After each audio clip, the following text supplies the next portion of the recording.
rumba pa' todo el mundo.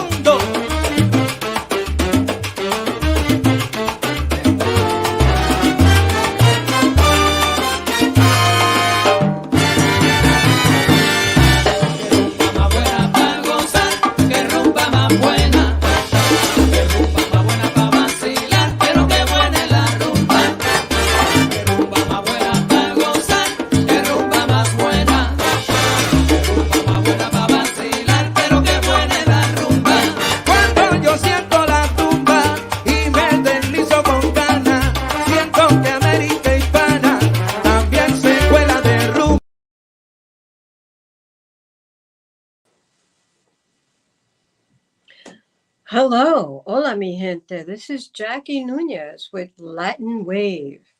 And I have a special guest today is John Dandy Rodriguez from, well, the clip you just saw was Mambo Legends Orchestra. So welcome, John Dandy. How are you? I'm fine. A treat to be here with you. Spend a little time and chat a little bit. Well, it was nice seeing you on Saturday as there was the concert for the Palladium 3. Yes. The Palladium at the New Millennium with Yeah. Tito Rodriguez Jr., Machito Jr., and Tito Puente Jr., obviously honoring their fathers. How did you go? You played with actually Tito Rodriguez Sr., of course, and Tito Puente. So how did it feel playing with the juniors since you actually played with the actual legends? Well, let me correct you a little bit. I did play with the three. I was fortunate to record with the three. I started with my career with Tito Puente. Then I went to Tito Rodriguez, and I went back to Puente. I never played steady with Machito.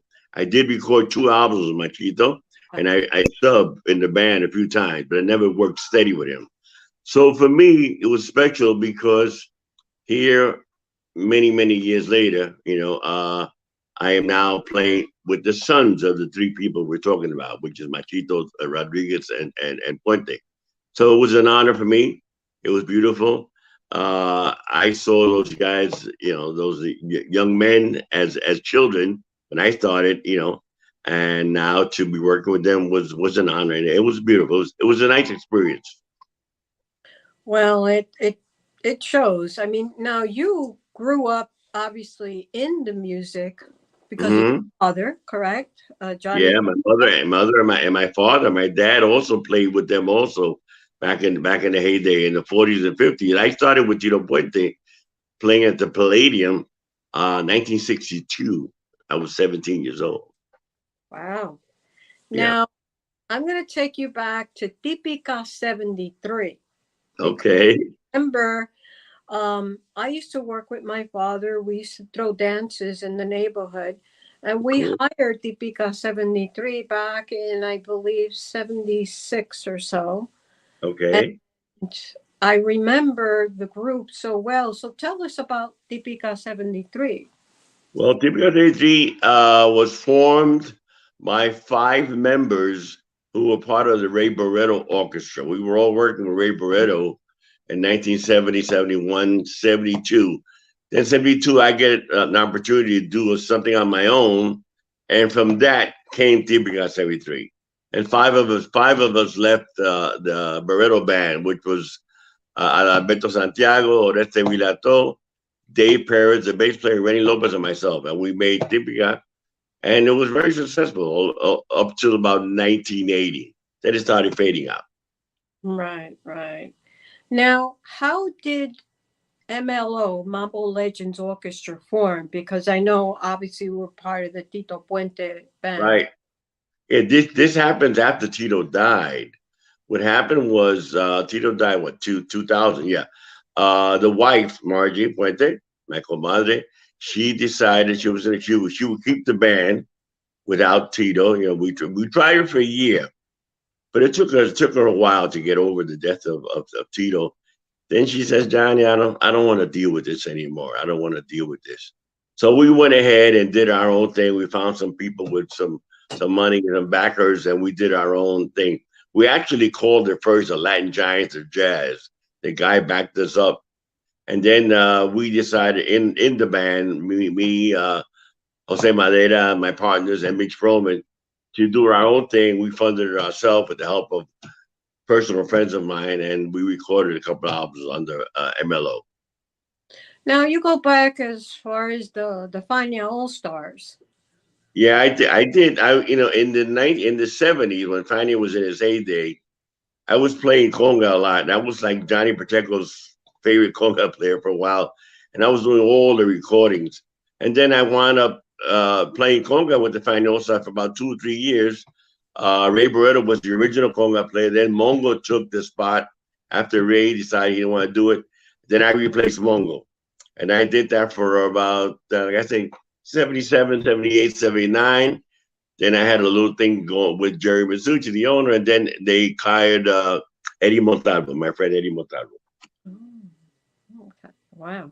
It's a lot of Yeah, history. yeah, yeah. Now, Yeah. what made it for you? How did you feel about the Boogaloo era? Because I know it was very short lived. Yeah, What I was part of it. I actually had a band, crazy. really? For about a year. I was there for a little bit. I had a friend of mine named Angel Renee who's alive still today, and we got lucky. We did 2 records for Mardi Gras, and they were some of them had the Boogaloos on it. And we played. Yeah, there we go. Okay, yeah, Oh, yeah. okay. Oh, you did some research. Great. Yeah. So But we- so we actually worked a couple of gigs in town. We did a summer up in the Catskills with that group, and we made a little noise. And then I started playing with other people, and we dropped that. wow, that was pretty But short. but yeah, but to answer your question, as far as the Boogaloo, it was a short term thing, and the better versions were made by the younger guys. Although Tito recorded one, even Machito recorded one, Palmieri recorded one, but it seems like the better ones were done by the younger guys, my friends like Johnny Colon and Joe Batan and Joe Cuba and stuff like that. Pete Rodriguez. Yeah, there we go. There we go. Yeah, Exactly. it, Exactly. I mean, all the greats basically recorded Boogaloo. Yes. Yeah, man, you had to. I mean, regardless if you Yeah, thought, you had yeah, everybody, regardless, Louis Ramirez, yes, yes. Celia, Yeah, but regardless if you didn't like it, you all wanted to wanted to kill it. be part of the scene. You wanted to work, so you had to join the club. But everybody was playing it.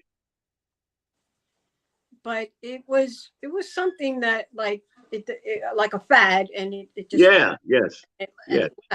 but it's kind of back because I think Joe Batan has kind of brought it out a lot with the Latin Yeah, soul. there's some groups that still play. It. I mean, I like it like that. Everybody and their mother plays. I like it like that. And that was from those days. Hmm. And the people Were you played were a you lot. one of them? What were you one of them against it, or you were for it? No, no, I'm not. I wasn't against it. I just, when I do interviews and people ask you, was it something new or something different? No, no. It was just a groove. It was kind of like a cha-cha or a wahida, whatever, with a American groove to it, a little backbeat. To using the guys using tambourines and just making it sound a little different from the traditional Cuban New York style. Right, right. Yeah. But it Now, wasn't nothing. It was nothing new about it m- why do you think our music is so prevalent in Europe, South America, and all the other countries more than here? because in the states people take our music for granted. That I mean, that experience. I experienced that with Puente so many times. When we started touring with Tito Puente and the Latin Jazz Ensemble in the '80s, late '70s, '80s, we started doing all kind of tours to Europe, Japan, Singapore, whatever, and we saw how the people appreciate, you and how they appreciated Tito and how they knew so much about it. Why? Because they take a record and they read all the liner notes and they know more about those records than we do. But in the States, and when we were living here in New York, and Tito was playing the Corso in the clubs, they figured, well, if I don't see him Wednesday, I'll see him Sunday, or I'll see him Tuesday over here, or I'll see him Thursday over there. So I take it for granted. It isn't like a specialty. But those people over there are hungry to see you. Exactly. But they're very well educated about Oh, yes. They read all the liner notes. They know who's the arranger. They even know the recording studio you use. They know the engineer. They know everything. Who is your or was your favorite arranger, composer? Arranger for different styles. There's a lot of guys. Ray Santo was great. Rene Hernandez was great for Tito Rodriguez and Machito. Jose Madera nowadays is great. Luis Ramirez was great. There's a bunch of guys that are really, really good, But you can talk about for what type of style. Because there's guys that specialize in that big band stuff. There's guys that are better for little conjuntos. So everybody has their thing. Their niche.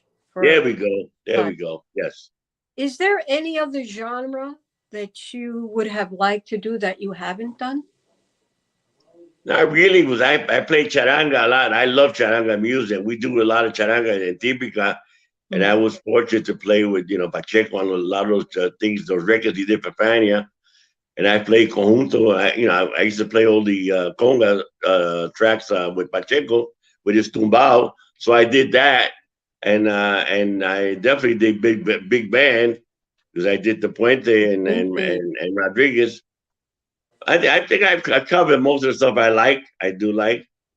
I even had we even had a ball the last few years of Tito Puente. He decides that he wants to make his music in a symphonic way. He wanted symphonic charts of his tunes. So the last few years we did the LA Philharmonic. We do it to Boston. We did something in Houston. We did about 6-7 Philharmonic gigs. With 70, 80 piece orchestra. Matter of fact, amazing. The last job of Tito Puente before he passes away is in Bellas Artes with the Puerto Rican Symphony. That's his last job. We did a weekend, Friday, Saturday, and Sunday. That's how he always wanted it. That's how we. Yes. But he that was a dream for him. We used to talk about that. You wanted to hear his stuff in a symphonic way, and he did it. He got it. I think we did like 6 or 7 of those jobs. And like I said, the last one was the Puerto Rican Symphony. Tito Puente was a very funny guy. I mean, we almost have stories about Tito. Everybody has a story about Tito. Everybody has a story about Tito. A funny story about Tito. Oh, you want to hear my funny story? I want to hear you. You call me off guard. I would have to... my stories are rated X, so I can't say I'm on. We can't go there. I wasn't prepared. You caught me off guard with that one. I'll tell you one of my funny ones. We go to a restaurant, and Tito says we were at the recording studio. Oh, there I go with you. And Saturday was at the Lehman Center. Yes. We go to a restaurant, and Ralph Mercado was recording his 100th album. As Tito would say, it's 117, but who's counting? Yeah. He tells Ralph, okay, let's go out to lunch, right? Let's go to the restaurant. And he goes, oh, okay. He meant just him and Ralph. Ralph meant just him and Ralph. So Tito, okay, hey guys, pack it up. We're all going. And Ralph gets like, what? I'm not paying for all these people. So of course, we all go, and we're getting seated. And Tito says, man, I gotta go to the bathroom. Man, I gotta go too. All right, Jackie, let's go to the bathroom. I'm not going to the bathroom with you. So we walk to the back. Somebody stops him at the restaurant and says, oh, Tito, I know you. I traveled the world, and I seen you in Japan, and I seen you in Europe, and I seen you. And Tito's going, and then After the guy goes through the whole spiel, Tito says, I'm not Tito Puente. I'm the guy that cleans here. Oh my God. I'm the maintenance guy. He says, like, poor guy went through this whole thing. You know, to say, I'm the cleaning guy. Yeah, that sounds like Tito. Yeah. Yeah, Tito was a natural comedian. He was funny on the stage. I told you, I think he lost his calling. He was in the wrong business sometimes. Was that? Yeah, that's a great photo. I like to play something of yours on one of the videos. Anna, so can you play? I think we have one there with MLO, Mambo Legends.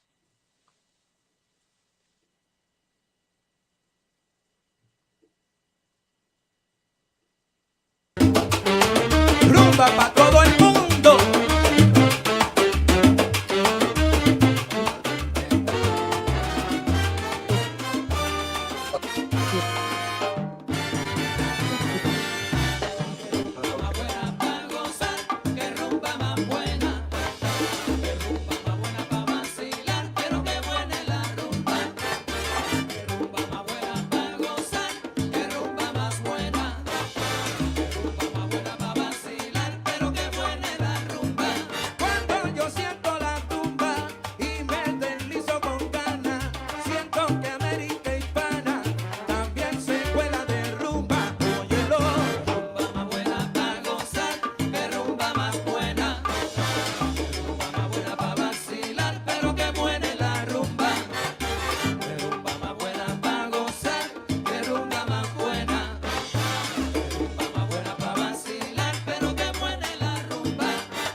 So that was Mambo Legends. First of all, I want to say congratulations for winning the East Coast Music Hall of Fame 2019 for the best of the music makers of Latin. It was fun giving you the award, going all the way to Vegas to meet you. That was very funny because when you first called me, I thought it was a groupie trying to find out where I live. And it turns out you're going to give it an award, okay? I normally don't give my address to anybody. You know what I mean? Like, that's why I called Jose Calderon. I remember, you know, because cool. I was trying to reach Jose Madera. I could never reach him. So, right, he's already, yeah, he don't answer the phone. Yeah. So then I said, okay, obviously I know it was three of you guys, Mitch, yourself, and Jose Madera. Right. So I figured I'd reach out to you, and thankfully you got the award, and I think, again, well deserved. Thank you. And I wanted to ask you about, I know you played also with Alfredo de la Fe. Yeah. And Tico All Stars. Excuse me? Tico All Stars, right? Yes. Back in the 60s, there was a big production. They actually did three live albums at the Village Gate. And I was part of that. And Alfredo has played with me with Deepika. I also produced an album when Martin Cohen was doing recordings with his little company he had for a little while. We did an album featuring Alfredo, and I produced that album. Wow. So Alfredo's been around my life since the beginning. He's been playing when I mean, excuse me, I didn't mean to say my life. When I started as a band leader, he started with me when I started this thing on Monday nights that turned into Tico 73. Alfredo was part of that with me. Oh, okay. What advice But would you give to an upcoming musician? excuse me, I lost you for a minute. Oh, can you hear me? Now I do. Now I can. Yeah. What advice you would give Oh, to okay. an upcoming musician wanting to Uh, break into this field? First, thank God that nowadays there's so much stuff available. When we were coming up, when I was coming up, my age, there was no YouTube, there was no, we didn't know nothing about the internet. So I would say to the young guys, take advantage and do research because there's a lot of stuff out there that will help you in your career, be whatever instrument you play. Okay, there's tons of black and white videos now you see from Cuba, from late 40s and 50s. There's tons of great stuff on there, and tons of recordings that are out there available. So research, and go home practice and come out and look at musicians play. Look at the guys who've been doing this for a while, and you don't have to copy them, but you see what the people are doing. And appreciate what people have spent their time years trying to master. I mean, I was lucky when I was coming up in the '60s. Still, daily you would see at clubs and gigs, Mongo Santa Maria, Batato, Willie Bobo, Armando Peraza. These are the monsters that we talk about now. They were playing daily. So I was lucky to be able to come in front of a stage, stand like this, and just grasp. But now those guys are gone, those masters are gone. But a lot of their stuff is around on the internet and YouTube and whatever. Right. Well, I want to thank you for, allowing me to interview you. And but before we go, what would be your favorite out of all the bands? Who was your favorite, or you don't have a favorite? I've had moments. I mean, Mhm. when I came with the Puente's band in 1962, his band was burning. That was when Santito Colon was in the band. He had Bobby Rodriguez, the baddest bass player. It was just a heavy band. When I left him and went to Tito Rodriguez band, and we recorded Este Mi Orquesta, some great records. I mean, those are great bands. And I've had the experience. I've had the fortune to have played with the best. We had some great moments with Deepika 73. We had great shows. Pacheco with Celia. It's been a lot of fun. It's been a lot of fun. I can't find a favorite. There's been too many great moments of great music in my life. Well, that's that. I mean, you played with so many greats. Not everybody could say. And the bottom line is I'm still doing it. I'm still playing every day. Right now I'm pushing this new group that I started about 2 or 3 years ago with Nelson Gonzalez and Doug Beavis and Pete Nader, a thing called the Dream Team. Right? Dream Team, yeah, we're working all over the place with the little group because things got so bad musically that you couldn't have a big band anymore. True. So 8, 9 guys you could deal with. Right. So that's what I've been doing. That's what I I've been want to doing. thank you for being on the show, and I hope to see you. Tell us real quick how we can reach you. Oh, dandyjr5@gmail.com. I mean, just Google John Dandy Rodriguez. There's tons of stuff on me. I have a fan page on Instagram. I'm on Facebook. I'm all over the place. You're all over the place. Yep. Okay. Once again, thank you. Thank you, and keep this up. It's great. It will. Thanks again, John. It was a pleasure having you. I learned My so pleasure. much from you. And Cool. thanks again. And Thank this you. is Jackie signing off for Latin Waves.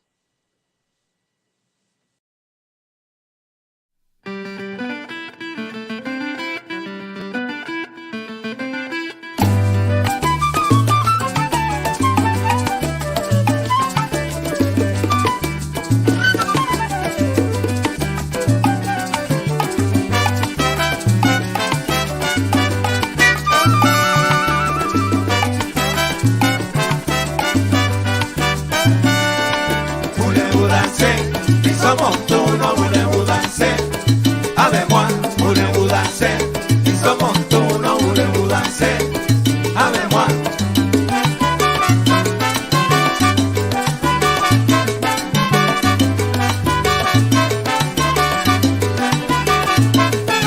Voulez-vous danser? Somos uno, voulez-vous danser avec moi?